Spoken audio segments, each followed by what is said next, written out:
Vrăjmașul cel bătrân se credea cum stăpân, putere vicleșug el are din belșug.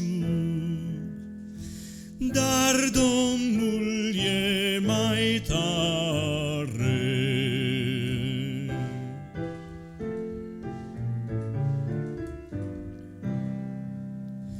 Tăria noastră nu-i de-ajuns, ce-am fi răpuși pe dată. Dar pentru noi Hristos Iisus, El duce lupta toată. Și-ntreb tu cine-i El? El e Emanuel, e Domnul Sabaot și Dumnezeu atot, izbânda întrupată.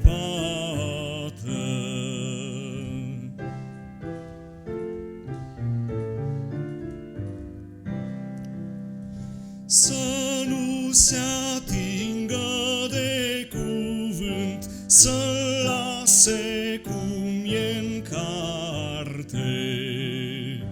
Cuvântul și cu Duhul Sfânt ne sunt a noastră parte. Și de-ar amenința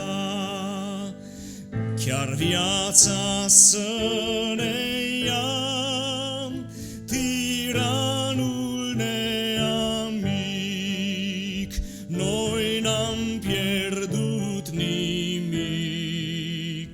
Hristos e Domn și-n moarte. Cetate tare-i Dumnezeu și arma